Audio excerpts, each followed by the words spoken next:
Buenas tardes. Bueno, este es el taller sobre manejo de amaranthus resistentes. Para los que aún no han participado de talleres, la metodología es que hay una primera parte de exposición a cargo del disertante y luego de eso se pueden hacer preguntas levantando la mano para que le alcancemos el micrófono. O sea, por favor no hagan preguntas sin el micrófono porque si no sale por... Primero que no lo escucha el resto y después también para los que lo están escuchando por internet no van a poder saber qué se preguntó. Apaguen los celulares. Bueno, obviamente no se puede fumar porque no queremos generar un cromañón acá adentro.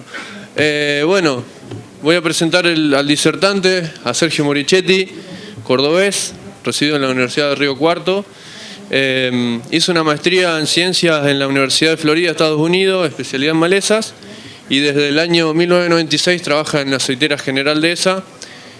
Y bueno, y un poco por casualidad, un poco porque conoció o determinó el Amaranthus palmeri en Argentina, y bueno, así que pensamos que es una de las personas que más sabe, por lo menos acá, y bueno, y por eso va a dar el taller sobre manejo de Amaranthus resistentes. Bueno, buenas tardes a todos. Nuevamente vamos a tratar hoy en día la idea de seguir con esta problemática.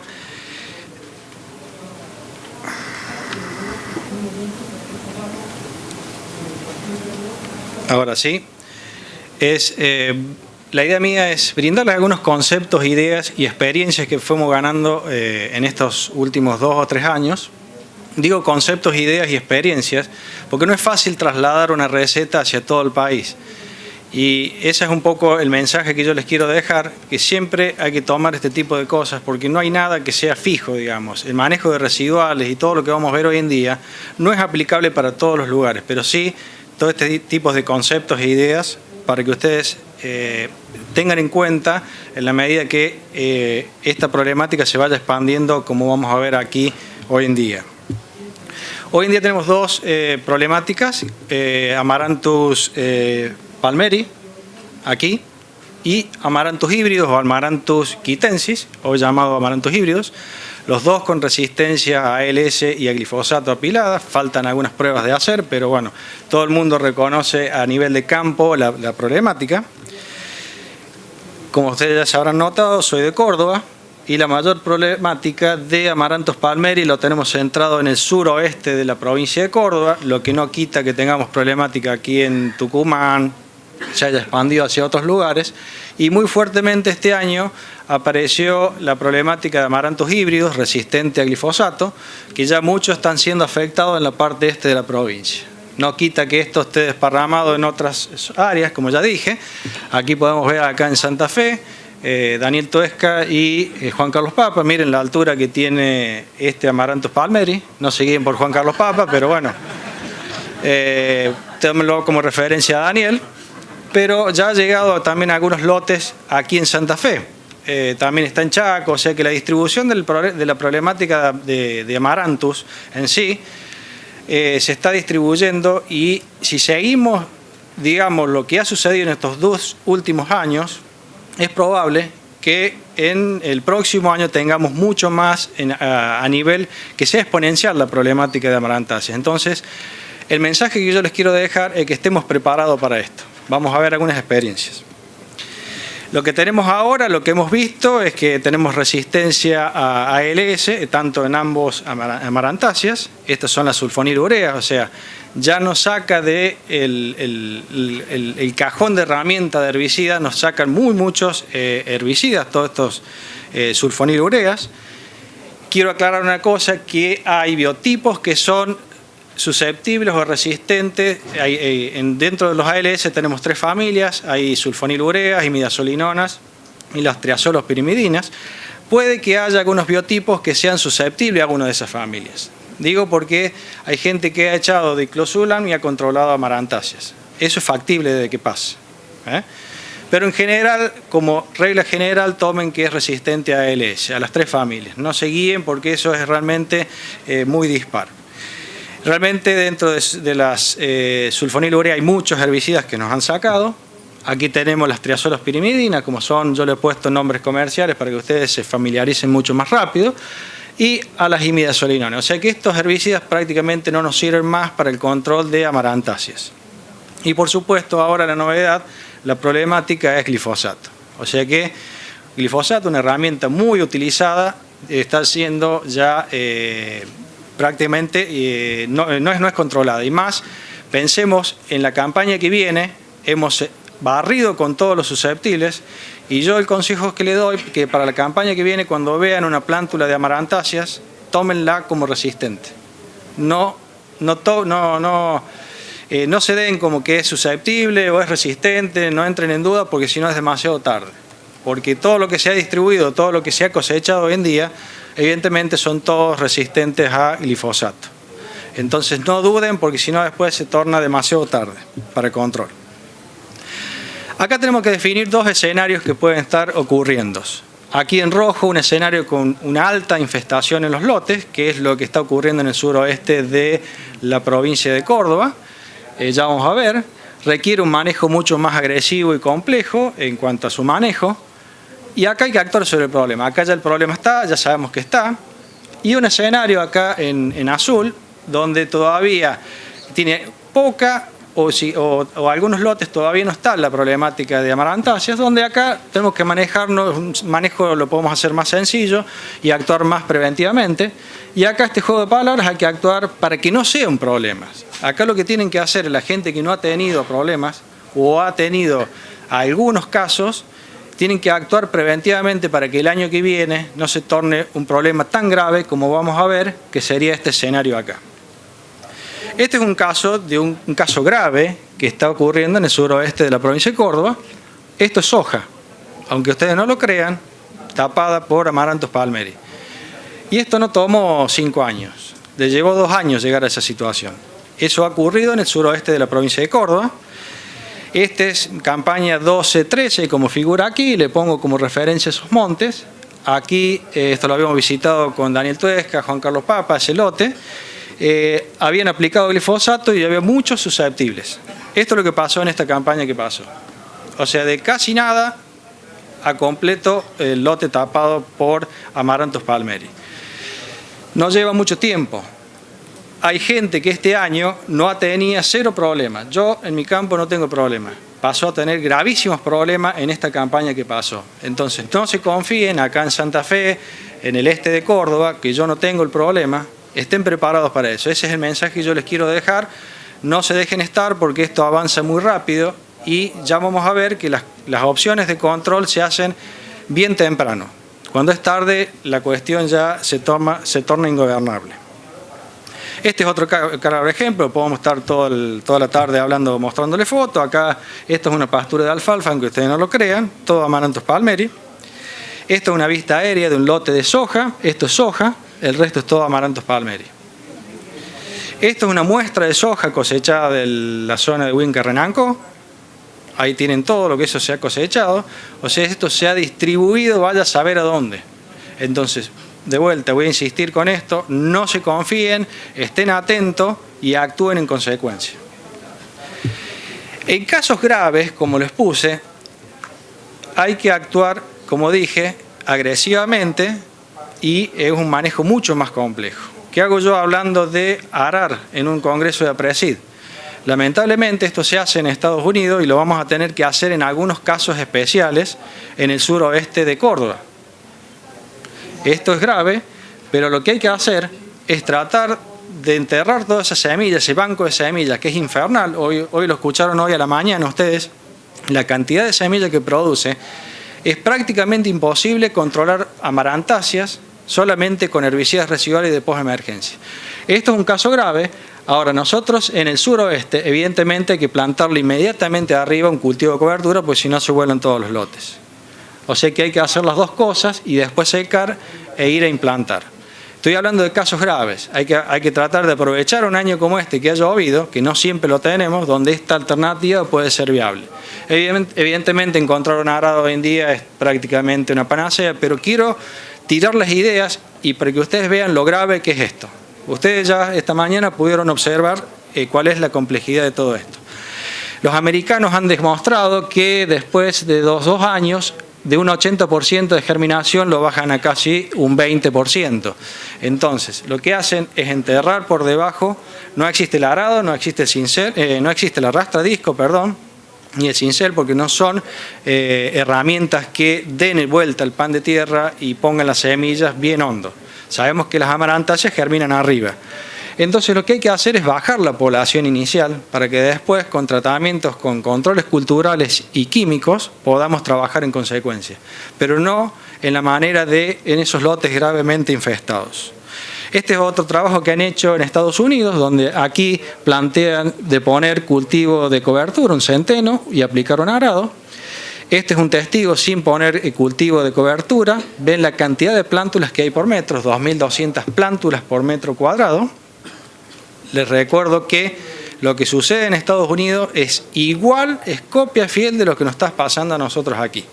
Entonces, estos números no son algo que acá no esté ocurriendo, eso está ocurriendo aquí también. Cuando le ponen un cultivo de cobertura, lo bajan a 750 plántulas por metro cuadrado, lo bajan a un 65%. Si no hacen cultivo de cobertura y hacen un arado, también lo bajan a un 65%, pero cuando ponen el arado y el centeno, lo bajan a 85%. Es un juego de números. Hay que tratar de reducir en esos casos extremos el banco de semillas. Ese es el objetivo principal que deben tener los productores en el sureste de la provincia de Córdoba, es bajar en el tiempo el banco de semillas, que es tan importante y que se habló esta mañana también. Si no, se hace imposible controlar estas malezas. Esto es un lote de baja infestación. Aquí no hay problema, yo no pondría un arado ahí en esa situación. Esto tiene otro tipo de manejo y hay muchos casos de estos que hay en la provincia de Córdoba. Aquí ya tenemos que empezar con controles culturales. Esto acompaña el control químico, no nos debemos olvidar de esto. Siempre hablamos de distanciamiento de siembra, que muy bien los argentinos manejamos distanciamiento de siembra a 35, 40 centímetros, cosa que en el medio oeste por ahí siguen manejando todavía 90 centímetros. Sabemos que las amarantáceas necesitan luz para germinar, entonces mientras más rápido cerremos el surco, mejor inhibimos todo lo que es germinación.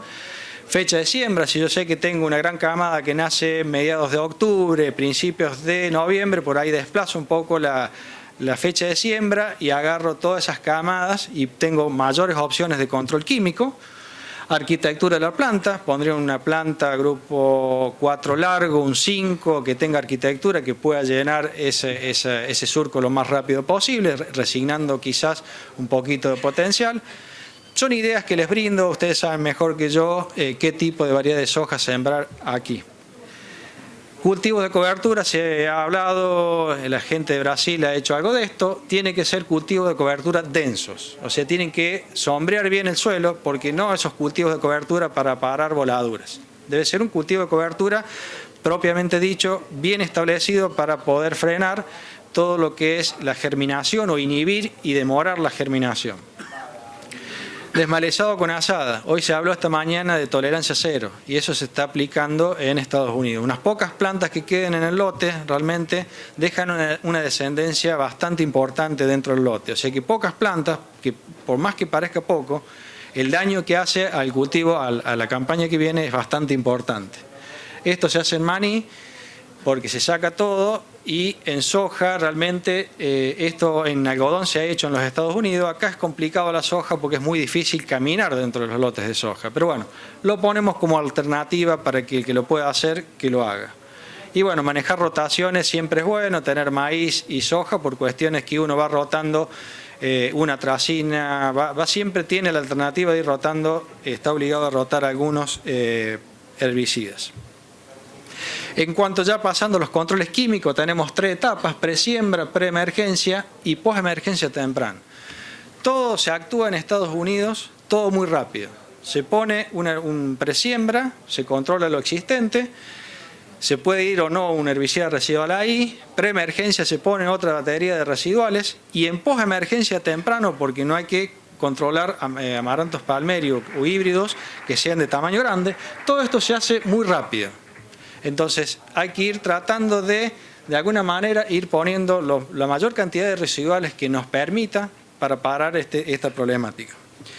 Presiembra, tengo bastante herramientas, no tengo el cultivo, ahí puedo usar tengo PPOs para usar, tengo otro sitio de acción como glufosinato, el paraquat, siempre mezclándolo con hormonales preferentemente, porque son productos de contacto sin residualidad, algunos tienen un poco de residualidad, pero tengo una alternativa, digamos, para controlar presiembra. Estos son un conteo que hicimos en Vicuña Maquena, casi 700 plántulas el 5 de noviembre. A los 9 días del punto cero, eso se remueven las plántulas, nacieron 600. A los 15 días desde el punto cero nacieron 278. Y ya a finales de noviembre, habiendo removido y removido, esperando todos los nacimientos, había 110. O sea que la cantidad que nace es infernal.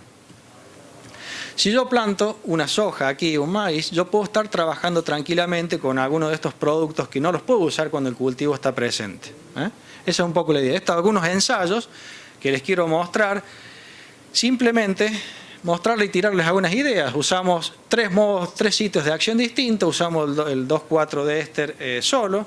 Siempre yo digo que el 2,4-D o los hormonales son buenos para acompañar otros herbicidas, muy bien a los 7 días después del tratamiento, con Amaranthus palmeri de 5 a 20 centímetros. 20 centímetros ya está pasado, digamos. Ahí no deberíamos actuar.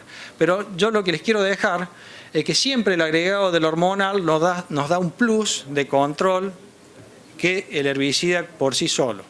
Nunca se puede controlar un Amaranthus palmeri o híbridos de 20 centímetros de altura con un producto de contacto. Debemos agregarle alguna otra cosa más. Si bien yo no recomiendo nunca tener 20 centímetros ninguna amarantáceas para controlar.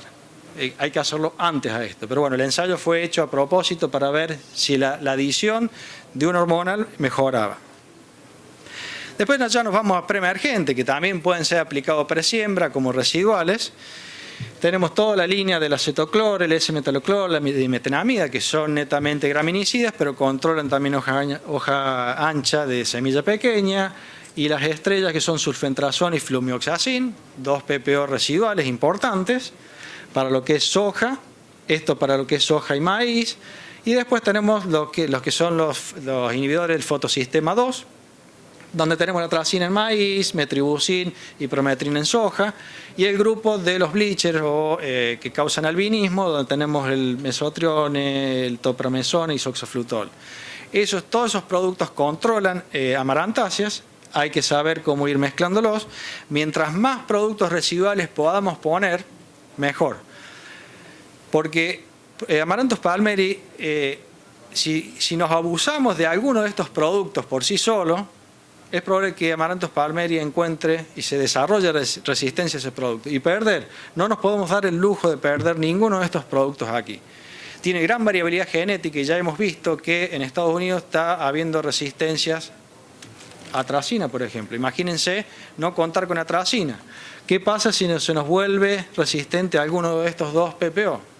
Realmente perder uno de estos productos realmente es problemático. Por más que vengan todas las tecnologías de ICAMBA y 2,4-D, que también va a necesitar de este soporte de residuales, por más que sean buenos. O sea que el uso de residuales llegó para quedarse.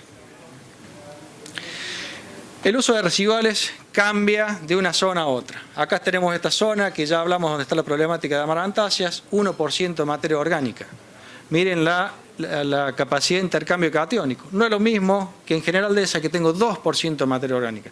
Los productos se comportan de manera distinta y si yo me muevo a Rosario o a Marcos Juárez es otro ambiente distinto. Sabemos por eso que los residuales tienen, de acuerdo al tipo de suelo, textura, cambian las dosis. Es muy difícil en un suelo de un 1% de materia orgánica subir dosis y mantenerlo en el suelo. Entonces, todo lo que es suelo es muy importante en lo que es residuales. Necesitamos una lluvia para que lo activen. O sea, los comportamientos de los residuales, lo que yo les quiero dejar, tienen sus altibajos. No son como un glifosato que uno aplica de día, de noche, más o menos anda perfecto, sino que tienen sus vueltas. Pero bueno, es por donde debemos empezar a trabajar no solamente con amarantáceas, sino que también después se nos vienen todos los que es gramíneas resistentes, y todos los productos que yo les mostré de alguna manera van a evitar la entrada al lote de todo este tipo de problemática. Borreria, gonfrena, eleucine resistente, alepo de semilla. Entonces nos va a venir bien también empezar a usar este tipo de residuales, pero tengamos en cuenta que esto varía mucho de acuerdo a la zona y también al ambiente donde nosotros nos vamos a manejar de acuerdo a la lluvia que tengamos. En donde aquí pusimos, hicimos un ensayo el año pasado de residuales, flumioxazin con todo lo que es cloroacetamidas, lo que es ese metaloclor, el acetoclor, dimetenamida. Fuimos haciendo un ensayo, pusimos también lo que es sulfentrazone y el fomesafen. Bueno, claras diferencias los 30 días después del tratamiento. ¿Qué pasó ahí? Tuvimos 2 lluvias entre el 1 y el 11 de noviembre que totalizaron 250 milímetros y el ensayo estaba puesto ahí. Barrió con todo. Barrió con cloroacetamidas, con metribuzin, con prometrina. No quedó nada en pie, excepto, como ustedes vieron, el flumioxazin, que es bastante insoluble en ese suelo, fue el que soportó. Porque aquí, miren, el que estuvo soportando eso es el flumioxazin. El resto desapareció en ese suelo del 1% de materia orgánica. Eso aquí quizás en Rosario no hubiera sido tan grave como lo fue en esa zona. Bueno, entonces sulfentrazone no sirve, fomesafen no sirve, no. Muy lejos de eso. Este es un ensayo hecho en la campaña anterior, en Vicuña Maquena también, a 50 días después del tratamiento probamos distintas dosis de flumioxazin y dosis bastante bajas de sulfentrazone en aquella zona, que nos estábamos moviendo, no conocíamos mucho, hoy sabemos que la dosis es mayor, y las cloroacetamidas, ese metaloclor y acetoclor. Bueno, ustedes ven que la dosis de 150, que es la que nosotros tratamos de usar, anduvo bastante bien a los 50 días después del tratamiento, muy buen control, eso es en Vicuña Maquena. En General Dehesa hicimos lo mismo, miren cómo cambió, recuerden General Dehesa 2% de materia orgánica, un suelo totalmente distinto, todos anduvieron muy bien hasta los 30 días después del tratamiento, incluso hasta los 70 días después del tratamiento, sulfentrazone tuvo un poquito más de residualidad. Los 2 productos estrellas, como dijimos, tienen sus particularidades. Uno mejor que otro no, son distintos y por ahí depende de la condición que de suelo y de clima que le toque, actúa uno u otro. Ven acá las cloroacetamidas que también se fueron, digamos. Entonces, 2 situaciones distintas, 2 años distintos, suelos distintos. Eso lo quiero dejar claro porque van a encontrar, a mí no me anduvo, a mí sí me anduvo, un año anduvo. Eso es muy normal que nos ocurra con cualquier tipo de residual que nosotros vayamos a aplicar de ahora en adelante para cualquier tipo de maleza. Postemergente, bueno, tenemos hoy en día, viene el lactofen, que había salido al mercado, y el fomesafen. Siempre en lo que es soja, control de amarantáceas menos de 10 centímetros de altura, yo diría 7. No más de eso, porque son productos de contacto que no andan si pasan eso. Este año realmente se ha abusado con esto, se ha tirado estos productos en 20, 30 centímetros, evidentemente fallaron todos los tratamientos, y después todo lo que es hormonales, pueden ir mezclados 2,4-DB un poquito, o benazolín con soja, bueno, en maní usamos DB en altas dosis, pero siempre combinado con alguno de ellos, y estemos preparados para fitotoxicidad. A esta altura del partido ya, señores, el que no admita algún grado de fitotoxicidad con residuales y de postemergencia, realmente eso lo vamos a tener que vivir y en algunos momentos nos va a pegar y vamos a ver algún grado de fitotoxicidad. Eso también cambia con el ambiente. Si lo aplicamos al mediodía, a la 1 de la tarde, con alta insolación, cualquier producto de estos que pongamos, evidentemente va a quemar un poco, que si lo tiramos a la tardecita o a la mañana temprano. Esto es lo que se ha hecho hoy en día en el sur de la provincia de Córdoba. Quisimos matar amarantáceas cuando tenía 50 centímetros, 40, entonces fue imposible.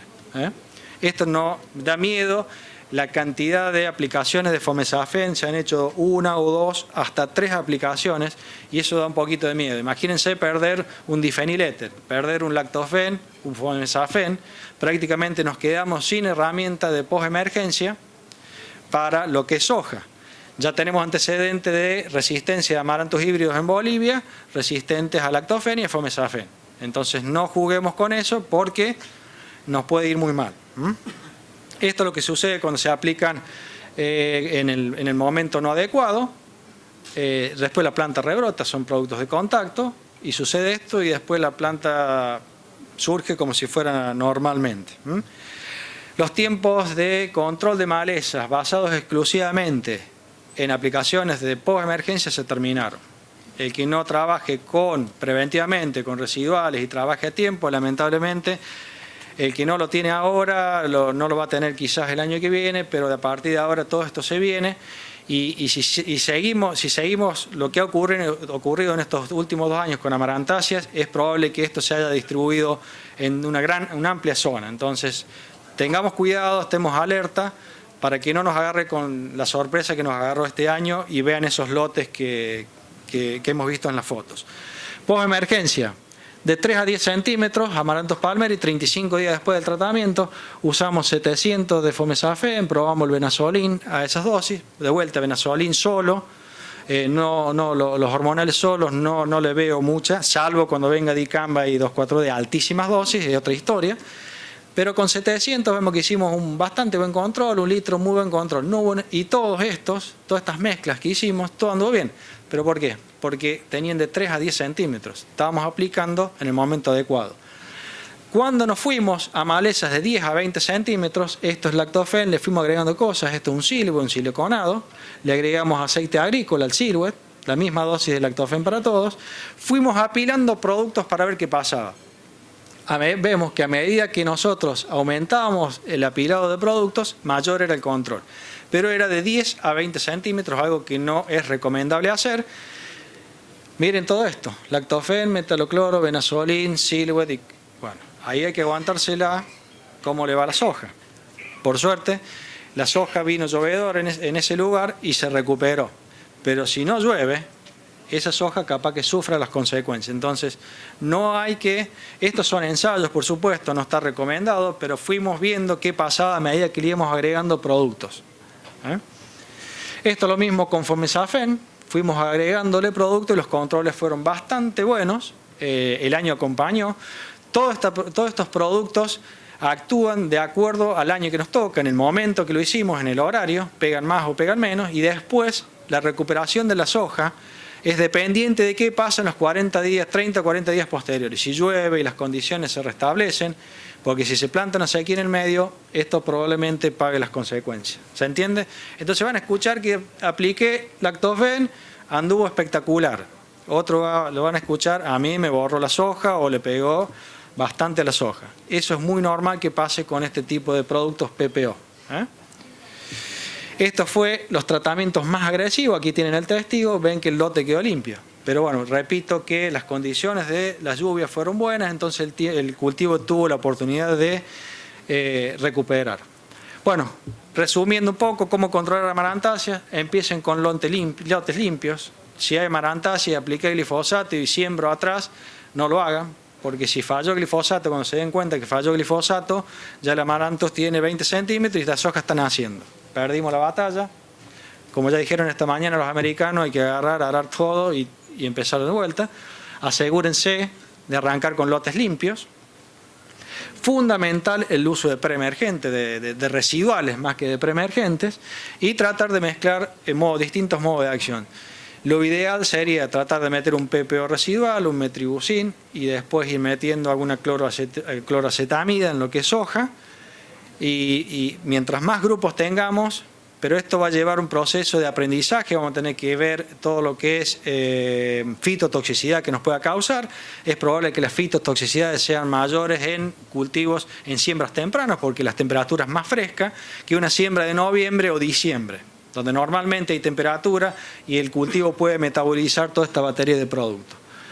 Aplicar controles culturales, estrechar líneas de siembra, tratar de inhibir todo lo que es de cerrar el surco lo antes posible, todo lo que ya hablamos, arquitectura de la planta. Repasar con post-emergente y en forma temprana, apenas vean todo lo que se escapó. Menos de 10 centímetros de altura.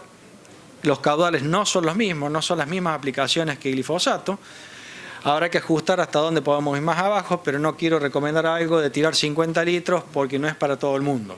Uno puede hacer un tratamiento bueno con 70, 80 litros, pero no creo que sea para todo el mundo, porque estamos aplicando productos de contacto en lo que es aplicaciones post-emergentes y la calidad de aplicación debe ser buena. Sabemos que el glifosato lo tirábamos de cualquier forma, siempre digo que lo podemos tirar con la regadera y funciona dentro de lo que nosotros pretendemos, pero esto ya no, es un concepto totalmente distinto y muchos de los maquinistas están acostumbrados al glifosato. Entonces esto requiere otro tipo de aplicación y el objetivo en muchos de los casos va a ser disminuir el banco de semillas para que el producto tenga menos trabajo que hacer, todos los residuales. Este es el momento adecuado para controlar una amarantáceas, como pueden ver aquí, esto acá, y préstenle atención a estas cosas raras que pasan en el lote. No crean que esto pasó de largo porque fue una falla, tengamos cuidado, y esto prestemos la atención porque si empieza a haber cosas raras acá, empezamos a perder. Y Amaranthus palmeri tiene la capacidad, ya hay Amaranthus tuberculatus, que es el otro de hoy con Estados Unidos, resistente a 2,4-D. Entonces todavía no salió el evento biotecnológico y ya hay un Amaranthus tuberculatus. Entonces tengamos cuidado con estas cosas, cuidemos lo poco que hay, que gracias a Dios lo tenemos, que no es poco. Muchas gracias y bueno, si hay una pregunta.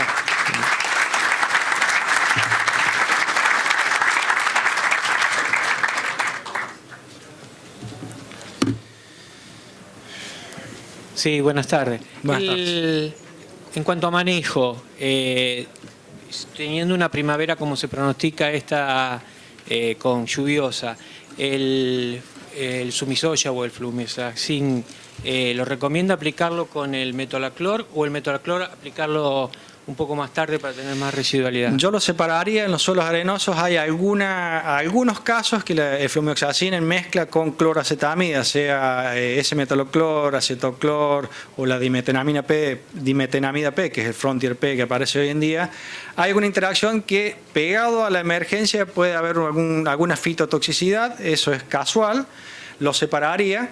Yo quizás metería algún flumioxazin, algo, me animaría también si hay algún metribuzin, depende de la zona. Metribuzin con menos de un 1% de materia orgánica yo diría que no, pero bueno, en el resto sería bueno meter 2 sitios de acción y después irse.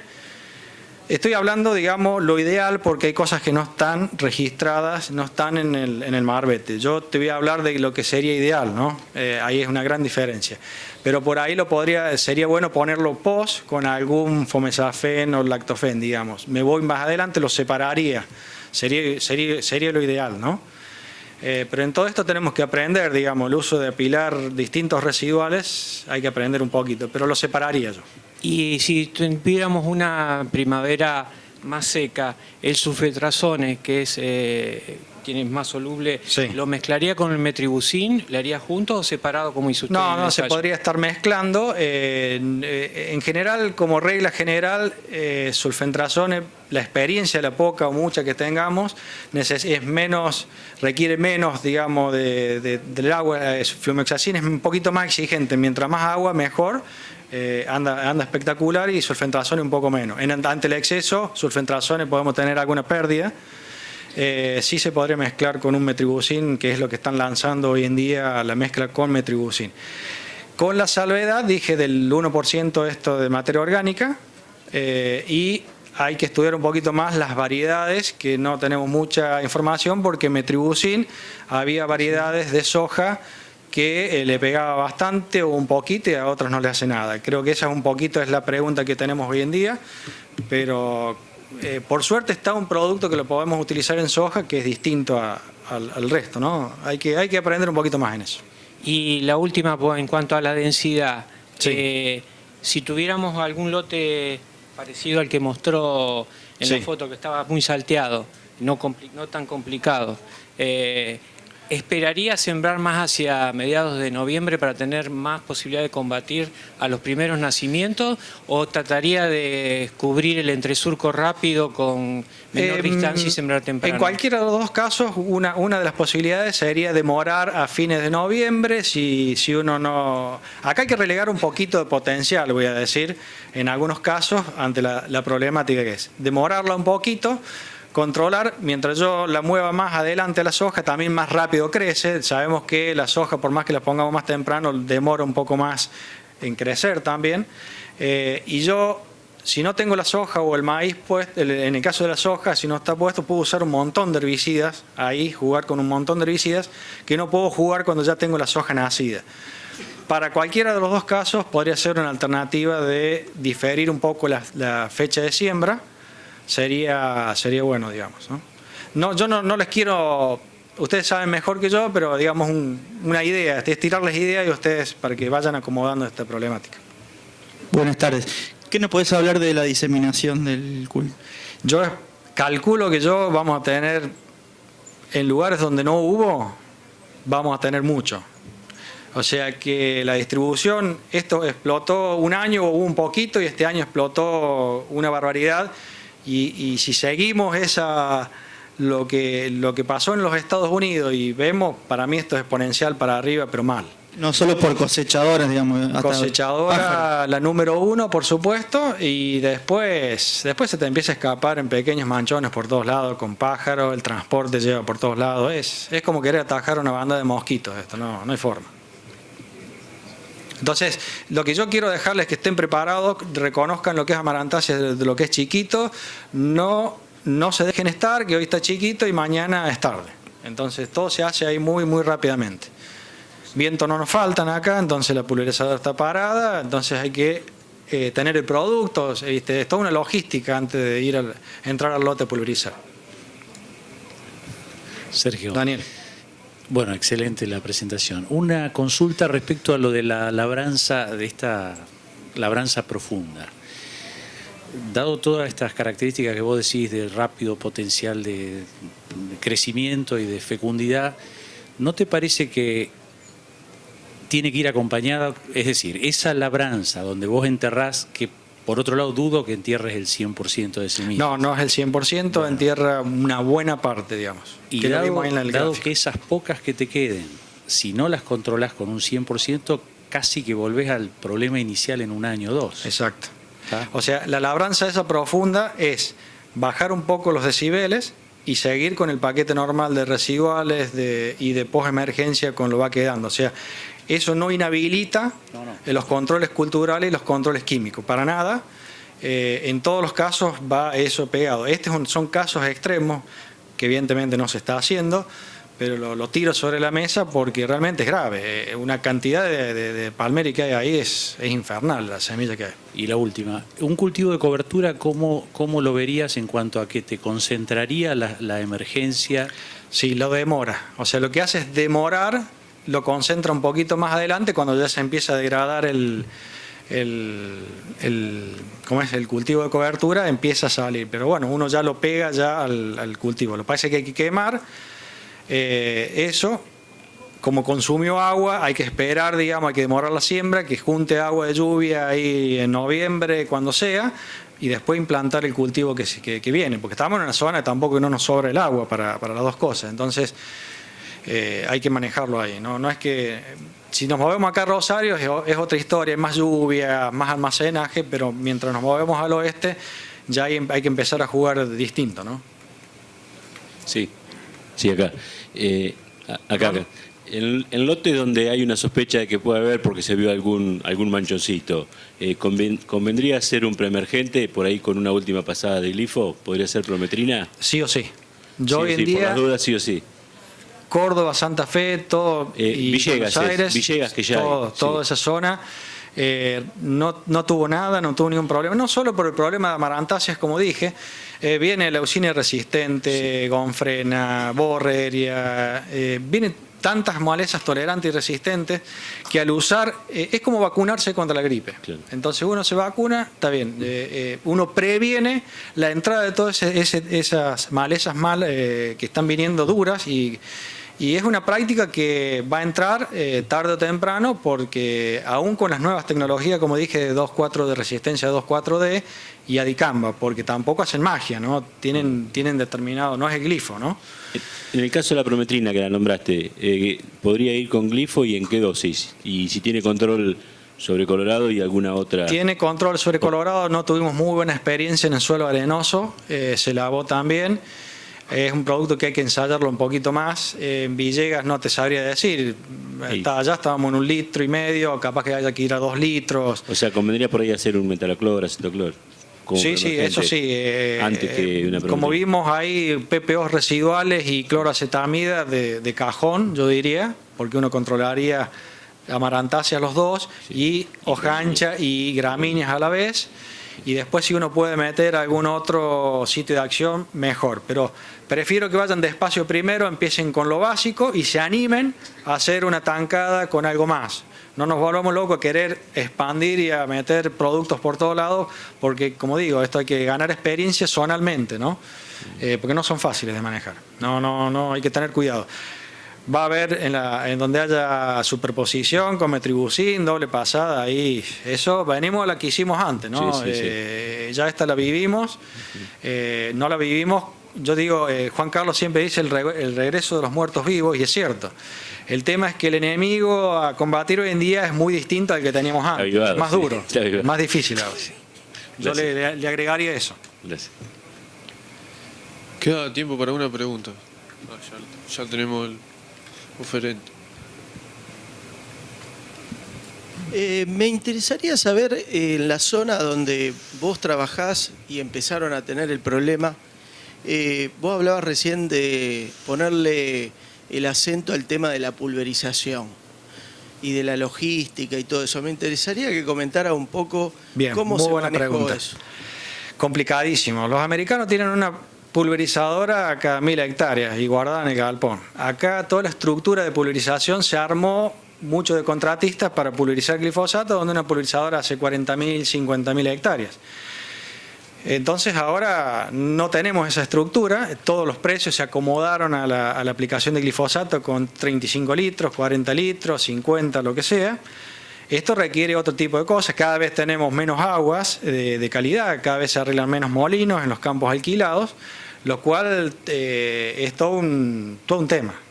Pero yo esto lo tengo que decir, es como se debería hacer, porque un producto de esto que es caro, mal aplicado, es como si nada.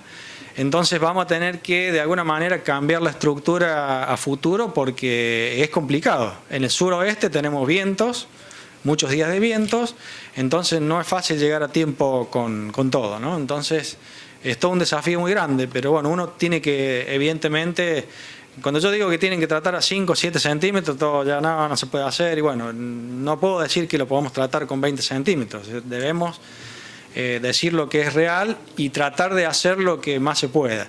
Si se empieza a escapar, por eso los ensayos que hice ahí, hay que ver si me aguanto esa fitotoxicidad para parar ese amaranthus que se me fue grande. Entonces esto es un negocio, esto que hay que analizar, si le agrego algo a sabiendas de que voy a lograr más fitotoxicidad. Es un negocio y para eso estamos los ingenieros agrónomos, para decir, bueno, vamos con esto, o si lo dejamos, pero bueno, es todo un negocio que va a haber que hacer y no va a ser, siempre cambian, estos productos tienen sus altibajos, ¿no? Sobre todo los que son PPO son un poquito más impredecibles en su comportamiento. Venimos bien, hasta que no venimos bien nos pega una buena paliza en la soja y empezamos a ver fito, pero bueno, va a haber que convivir con esta problemática. Bueno, le agradecemos a Sergio por el taller. Muchas gracias. Se nos terminó el tiempo.